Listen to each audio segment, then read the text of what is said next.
नमस्कार दोस्तों, आप सुन रहे हैं 91.2 एफएम पर बदलते शहर की धड़कन हेलो हल्द्वानी और मैं हूं आपके साथ अनिल। दोस्तों, इस दौरान 7वां राष्ट्रीय समाज कार्य सप्ताह आयोजित किया जा रहा है, मनाया जा रहा है और इस दौरान कई तरह के कार्यक्रम आयोजित किए जा रहे हैं। कई तरह की थीम पर अलग-अलग जगहों पर अलग-अलग तरीके से कार्यक्रम आयोजित किए जा रहे हैं और इस बार की जो थीम है इस समाज कार्य सप्ताह की, वो थीम है स्ट्रेंथनिंग माइंड, स्ट्रेंथनिंग फैमिलीज। मतलब कि मजबूत मन और मजबूत परिवार। तो इस बारे में हमारे साथ बात करने के लिए आज हमारे साथ जुड़े हैं उत्तराखंड मुक्त विश्वविद्यालय के मनोविज्ञान विभाग से डॉक्टर ललित मोहन पंत। तो डॉक्टर पंत, आपका बहुत बहुत स्वागत है हेलो हल्द्वानी के स्टूडियो में। धन्यवाद सर। जैसे हम बात कर रहे हैं कि मजबूत मन और मजबूत परिवार की, तो एक मनोविज्ञान के शिक्षक होने के नाते, मनोविज्ञान के शिक्षार्थी होने के नाते, राष्ट्रीय समाज कार्य सप्ताह की जो ये थीम है, इस थीम को आप कहाँ पाते हैं और किस तरीके से आप देखते हैं कि एक मजबूत मन और मजबूत परिवार कहाँ से जुड़ते हैं एक दूसरे से? धन्यवाद। जैसे कि आपने बताया कि एक 7वां राष्ट्रीय समाज कार्य सप्ताह इस समय मनाया जा रहा है, जो कि भारत के विभिन्न जो शैक्षणिक संस्थान है वहाँ पे मनाया जा रहा है। और इसी क्रम में उत्तराखंड मुक्त विश्वविद्यालय का जो समाज कार्य विभाग है वो भी इस कार्यक्रम को आयोजित कर रहा है।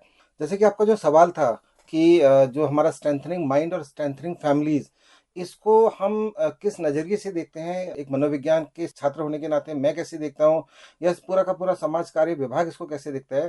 तो जैसे कि इसका जो लास्ट वर्ड है स्ट्रेंथनिंग फैमिलीज, तो हम यहीं पे सबसे ज़्यादा जोर देंगे। जब हम स्ट्रेंथनिंग फैमिलीज की बात करते हैं तो यहाँ पे वस्तुतः तीन तरीके की फैमिली ज़्यादा देखने को मिलती है, यानी कि यह फैमिली की जो तीन कंपोनेंट हैं वो ज़्यादा इंपॉर्टेंट रूप में देखने को मिलते हैं। एक जिसे हम बोलते हैं चाइल्ड, दूसरा हो गया एडल्ट और तीसरा हो गया ओल्ड एज, यानी कि एक शिशु के रूप में, एक वयस्क के रूप में और एक दूसरा वृद्ध के रूप में।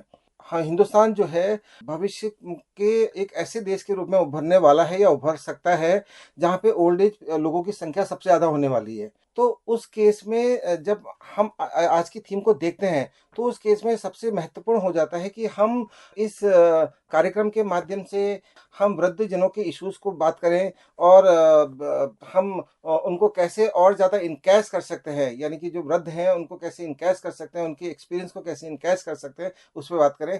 तो जहाँ पे मैं ये स्वस्थ परिवार या जो स्ट्रेंथनिंग परिवार की जब हम बात करें या स्ट्रेंथनिंग फैमिलीज़ की जो बात कर रहा हूँ, इसपे हम मेरा जो सबसे ज़्यादा जो जोर रहेगा वो वृद्धजनों की जो भी उनकी ज़रूरतें हैं या जो भी उनके विकास हैं या कैसे उनकी जो अनुभव है उनको यूटिलाइज़ करा जाए for the betterment of the society, इस पे रहेगा। जैसे आपने कहा कि किस तरीके से हम बुजुर्गों के जो अपने अनुभव हैं उन्हें हम समाज के कल्याण के लिए, समाज की भलाई के लिए कैसे इस्तेमाल करें, इस पर आपका जोर रहेगा। अगर हम बात करें, आपने यहाँ पर एक बात कही थी कि जो वर्तमान समय आ रहा है, इस समय में बहुत जल्द ही आने वाले समय में जो ओल्ड एज के व्यक्ति होंगे, उनकी संख्या भारत में सबसे ज़्यादा होगी। तो आप ऐसा किस कारण के चलते कह सकते हैं, एक? और दूसरा कि जो बुजुर्गों के जो अपने अनुभव होते हैं वो किस तरीके से जो समाज में नई चेतना ला सकते हैं या फिर नए लोगों को वो अनुभव लाभ पहुंचा सकते हैं? आपके जो 2 सवाल थे, तो मैं सबसे पहले सवाल पे आना चाहूँगा। आपने देखा होगा, अगर मैं हिंदुस्तान के अन्य 2 देशों को एज़ अ उदाहरण के रूप में आपके सामने रखूँ, तो चीन और जापान हमारे सामने महत्वपूर्ण ढंग से आ जाते हैं, जहाँ पे उन्होंने अपनी पॉपुलेशन को कर्व करने के लिए वन चाइल्ड पॉलिसी को उन्होंने इंट्रोड्यूस किया। उनको लगा कि शायद अगर पॉपुलेशन बहुत ज़्यादा हो जाएगी तो हमने अपने जो उन एसेट्स हैं उनको ऑप्टिमली यूटिलाइज़ नहीं कर पाएँगे।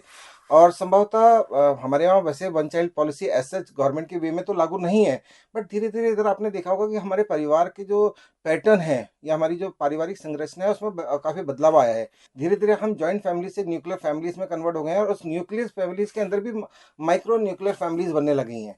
अब आपने देखा होगा हस्बैंड वाइफ और एक सिंगल चाइल्ड, मतलब हार्डली कोई बात करता होगा कि मेरे को कोई दूसरा बच्चा भी होना चाहिए। सब लोग सिंगल चाइल्ड पे ज़्यादा फोकस कर रहे हैं। तो इसको आप एक बड़े पर्सपेक्टिव में जब आप देखोगे तो आप पाओगे कि अगर इस तरीके की जो सिंगल चाइल्ड पॉलिसी या सिंगल चाइल्ड परसेप्शन अगर ये बना रहा, तो बाय 2050 हम एक ऐसे देश के रूप में होंगे जहाँ पे जो हमारी जो अभी एग्जिस्टिंग जनरेशन है जिसमें आप और हम सब लोग आते हैं, हम लोग 2050 तक हम लोग ओल्ड एज ज़्यादा हो जाएंगे, हमारा नंबर ज़्यादा हो जाएगा। और क्योंकि हम लोग सिंगल चाइल्ड पॉलिसी को या सिंगल चाइल्ड परसेप्शन पे बहुत ज़्यादा इम्फेसिस कर रहे हैं, उस पर सबसे ज़्यादा हमारा जोर है, तो इस वजह से क्या होगा, उस समय यूथ की संख्या काफ़ी कम हो जाएगी। इसलिए मैंने कहा कि हिंदुस्तान जो है एक ओल्ड एज का देश बनने की उसकी संभावना प्रबल रूप से देखने को मिल रही है। जो आपका दूसरा सवाल था कि कैसे हम इस ओल्ड एज को कैसे हम उसको इनकैश कर सकते हैं, क्योंकि मैं बार-बार, क्योंकि मैं मैनेजमेंट का भी स्टूडेंट रहा हूँ, तो मैं एक वर्ड आपको बराबर यूज़ कर रहा हूँ, इनकैश। तो इनकैश कहने का मतलब कि कैसे उनके अनुभव को हम कर सकते हैं। तो अभी मैं एम्स में एक कॉन्फ्रेंस हुई थी एसोसिएशन ऑफ जेरोंटोलॉजी इंडिया की, तो वहाँ पे जो कुछ वहाँ पे शोध पत्र पढ़े गए, कुछ अनुभव साझा किए गए, मेरे द्वारा भी कुछ अनुभव साझा किए गए, तो वहाँ पे एक टर्म निकल के आया और उस टर्म को मैं आपके सामने साझा करना चाह रहा हूँ, वो है आपका सिल्वर असेट्स। और इसी सिल्वर असेट्स से बनता है सिल्वर इकोनॉमी। तो सिल्वर असेट्स का जो शब्द है, ये बेसिकली हम जो व्यक्त कर रहे हैं, ये ओल्ड एज पीपल के लिए कर रहे हैं। आप और मैं, जैसा आपने देखा होगा, हम लोग कहते हैं कि भाई अब अगर हम शारीरिक रूप से देखें किसी व्यक्ति को हम वृद्ध कैसे कहते हैं, उसकी उम्र के आधार पे बोलते हैं। या कई बार आपने देखा होगा जब हम कहते हैं, आपने हंसी मजाक में भी सुना होगा, हमने कहा होगा अरे यार तेरे बाल तो सफेद हो गया, अब तू बूढ़ा होने लगा है। तो इट मीन्स कि जो सफेदी है बालों की, उसको हम सिल्वर से रिप्रेजेंट कर रहे हैं। और जो बालों की सफेदी है, वो बालों की सफेदी उसके बायोलॉजिकल फैक्टर्स या जो जेनेटिकल फैक्टर्स या जो उसकी एज वाइज फैक्टर, उस मैं उसको यहाँ पे ना लेके मैं उसको ले रहा हूँ आपका अकाउंटिंग लैंग्वेज में। जो उसका सिल्वर है, जो उसका एक्सपीरियंस है, वही उसका सिल्वर है। और उस सिल्वर असेट्स को हम कैसे हम यूज कर सकते हैं, कैसे हम अपने आप को यूज कर सकते हैं सोसाइटी के लिए भविष्य में, या आज भी अगर हमारे और आपके परिवार में या आप हमारे आसपास में अगर कोई वृद्ध जन है जो इस सिल्वर असेट्स की कैटेगरी में आते हैं, तो हम कैसे उनको दोबारा से मेन स्ट्रीम में लेके आ सकते हैं। ये मेन जो आज का विषय है। मुझे ऐसा व्यक्तिगत रूप में ऐसा लगता है कि हमें इस पे सबसे ज्यादा चर्चा परिचर्चा करने की जरूरत है कि कैसे हम इन सिल्वर असेट्स को और अच्छे ढंग से और बेहतर तरीके से इनका उपयोग करें। तो आपने जैसे बात कही कि क्योंकि एक सवाल आपने छोड़ा है कि कैसे हम जो हमारे सिल्वर एसेट्स हैं उनको कैसे हम उनका बेहतर इस्तेमाल कर सकते हैं, इस चीज़ के लिए हमें आगे तैयारी करनी होगी। तो वो क्या तैयारी हो सकती है, एक संक्षेप में आप हमारे लिसनर्स को बताएंगे? देखिए, तैयारी करने से पूरे पहले मैं ना एक समस्या भी आपको बताना चाहूँगा, क्योंकि जब समस्या होती है तो वहीं पे शायद कोई ना कोई समाधान भी निकलता है। तो अभी हम समाधान पे बात करें तो उससे पहले हमें समस्या भी पता होनी चाहिए। वस्तुतः आपने देखा होगा कि क्योंकि इधर से जब से एक फैमिली कैपिटलिज्म आया है, मतलब पारिवारिक पूंजीवाद जब से आया है, हम जो संयुक्त परिवार से न्यूक्लियर फैमिली में कन्वर्ट हुए हैं और उसमें भी माइक्रो न्यूक्लियर फैमिली में जो कन्वर्ट हुए हैं, उससे धीरे-धीरे क्या हुआ है, ओल्ड जो लोग थे, जो वृद्ध लोग थे हमारे परिवार के, या जो वृद्ध लोग हैं हमारे परिवार के, धीरे-धीरे क्या करने लगे, हमने उनको एक लायबिलिटी समझना शुरू करने लगा। या तो हम उनको लायबिलिटी समझते हैं, या फिर शायद किसी व्यवहार के कारण, या हमारे ही किसी एक दूसरे परसेप्शन के वजह से जो ओल्ड एज पीपल है उनको ये लगता है कि भाई हम लायबिलिटीज है। मतलब वो सिचुएशन कहीं से भी आ सकती है। हो सकता है कि वो उसके लिए मैं जिम्मेदार हूँ, मैं मतलब समाज का एक नागरिक होने के नाते, या हो सकता है कि कहीं पे कोई फॉल्टी परसेप्शन उनके एंड से है, जिस फॉल्टी परसेप्शन के कारण वो खुद में अपने आप को एक लायबिलिटी समझ रहे हैं। तो यहाँ पे जो गैप है, जो समस्या है, इस समस्या को ही हमें रिड्यूस करना होगा। और इस समस्या को रिड्यूस करने के लिए, जैसे कि मैंने अपने, जब हम आपसे जो चर्चा परिचर्चा हो रही थी, तो मैंने कहा था परिवार के 3 अंग है, युवा, वयस्क और वृद्ध। हम तीनों के बीच में एक सामंजस्य बनाना पड़ेगा। हमें वर्तमान को जो वयस्क है उसे बताना पड़ेगा कि जब आप वृद्ध अवस्था में आएंगे तो कौन कौन सी समस्याएं आपके सामने रहेंगी, शारीरिक, मानसिक, संज्ञानात्मक, ये कैसी रहेंगी, और आर्थिक समस्या भी यहाँ पे रहेंगी क्योंकि आप रिटायर हो चुके होंगे, या दूसरी चीजें भी वहाँ पे रहेंगी।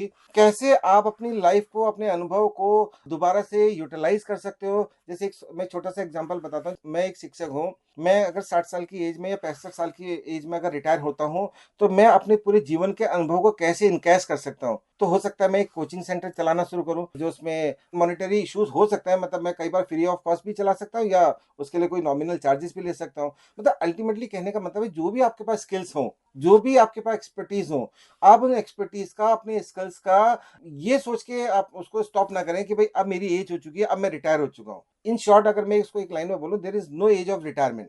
आप पूरी जिंदगी काम कर सकते हो, आप पूरी जिंदगी आप इसको यूज कर सकते हो। अब तो आपने देखा होगा चीन और जापान की, जब मैंने शुरू में आपसे बात की थी, वहां पे बहुत सी जो इंडस्ट्रीज ऐसी हैं, बहुत से रेस्टोरेंट ऐसे हैं जहाँ पे वो अगेन इन ओल्ड एज को दोबारा से काम पे ले रहे हैं। इनके अनुभव को, अपने जो उनकी डेली एक्टिविटीज है वहां पे उनको यूटिलाइज कर रहे हैं। तो समाधान तभी हो पाएगा जब हम समस्या को सही ढंग से उसको देख पाएंगे।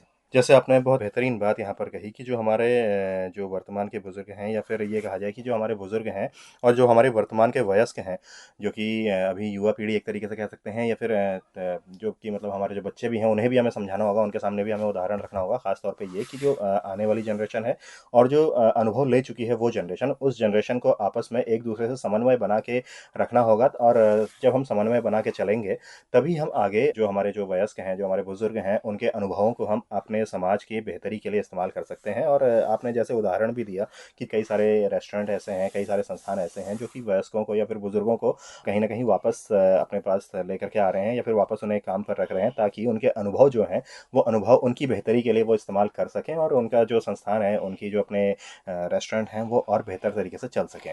तो काफ़ी सारी बातें आपसे डॉक्टर पंत रही हैं, आपने उदाहरण के साथ भी ये पेश किया।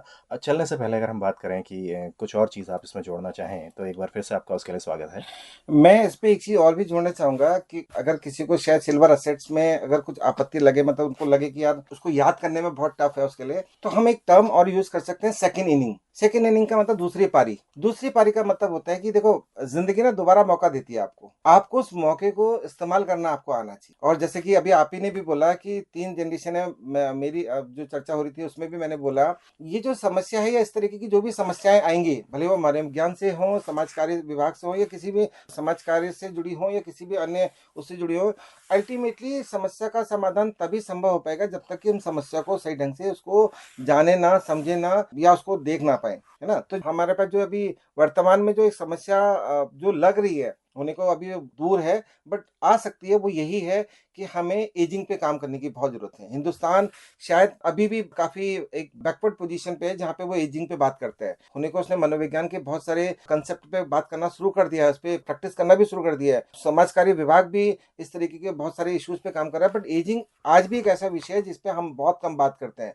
हमें लगता है कि एजिंग का मतलब हो गया कि अब हम रिटायर हो चुके हैं, अब हम बूढ़े हो चुके हैं, अब हमारी स्थिति वैसी है जैसे हमारे घर में एक सोफा या एक टेबल, एक चेयर हुआ करती थी जिसको हमने कभी परचेज किया, अब हमने नया सोफा, नया चेयर ले ली, तो उसको हमने साइड कर दिया, जबकि हम उसको दोबारा से, हम उनको अपने व्यक्तिगत विकास में, पारिवारिक विकास में, समाज के विकास में और अल्टीमेटली समुदाय के विकास में उनको कर सकते हैं। इसमें एक सवाल जो आपने पूर्व में भी पूछा था कि कैसे करें, 3 स्टेप में है। पहला, व्यक्तिगत रूप में। व्यक्तिगत रूप में जो भी एजिंग के लोग हैं, लेट सपोज अगर मेरे घर में माता पिता हैं, तो सबसे पहले हम उनके मानसिक स्वास्थ्य की बात करें, उनको समझाएं कि मानसिक स्वास्थ्य क्यों महत्वपूर्ण है, उनके लिए क्यों महत्वपूर्ण है। क्योंकि आपने देखा होगा, आप क्योंकि आप खुद एक परिवार को रिप्रेजेंट करते हैं, तो आपने भी देखा होगा घर में अगर कोई भी एक सदस्य अगर किसी भी एक समस्या से ग्रसित होता है तो उसके पूरा इफेक्ट पूरे परिवार पर पड़ता है। तो आपने अपने घर के जो भी वृद्ध हैं उनको उनके मानसिक स्वास्थ्य के बारे में अवेयर कराना है। दूसरा है पारिवारिक रूप में। पारिवारिक रूप में आप क्या करोगे, आप करोगे जो इंटर जनरेशनल जो बॉन्ड है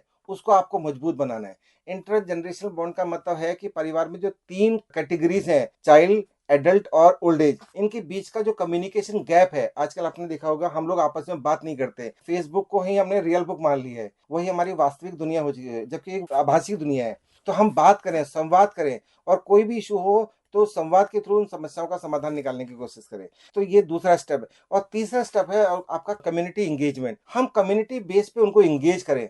आपने देखा होगा आपके अड़ोस पड़ोस में अगर जब रामलीला होती है, तो रामलीला में जो पुराने मास्टर जी होते हैं, मास्टर जी मतलब जो पुराने एक्सपर्ट होते हैं, वो क्या कहते हैं, नए बच्चों को तालीम देते हैं। तालीम देने का काम हमेशा वृद्ध लोगों का ही होता है, पुराने जो अनुभवी व्यक्ति होते हैं उन्हीं का होता है।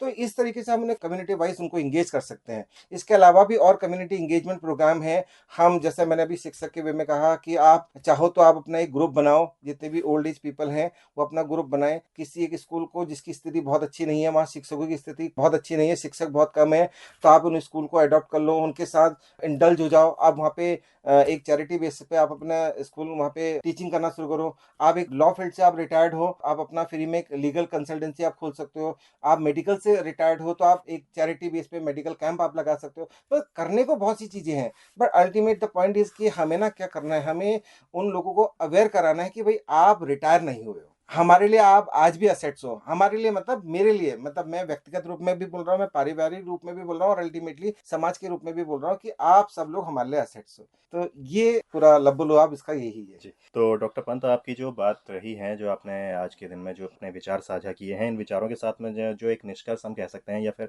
पूरी तरह से निष्कर्ष तो नहीं कहा जा सकता, लेकिन फिर भी काफ़ी हद तक कहा जा सकता है कि जो भी हमारे बुजुर्ग हैं, जो भी हमारे अनुभवी व्यक्तित्व हैं, उन्हें ये एहसास दिलाए रखना ज़्यादा ज़रूरी है कि वो अभी भी बहुत अधिक महत्वपूर्ण हमारे लिए हैं, इम्पोर्टेंट हमारे लिए हैं, उनकी अपनी इम्पोर्टेंस का एहसास केवल हमें ही नहीं, उन्हें भी होना ज़रूरी है।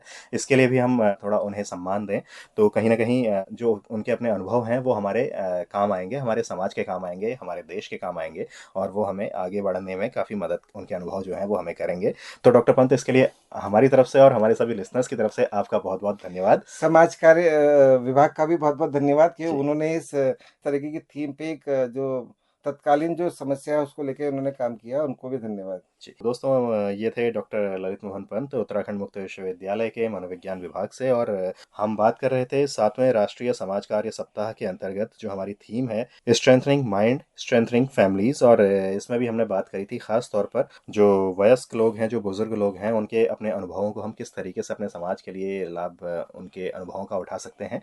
काफ़ी बेहतरीन बात इनके साथ रही है। तो दोस्तों, इसी के साथ मैं अनिल भी चाहूँगा इजाज़त, और आप सबका भी बहुत-बहुत धन्यवाद हमसे इतनी देर तक जुड़े रहने के लिए, इन सारी बातों को इतने ध्यान से सुनने के लिए। तो दोस्तों, इसी के साथ नमस्कार।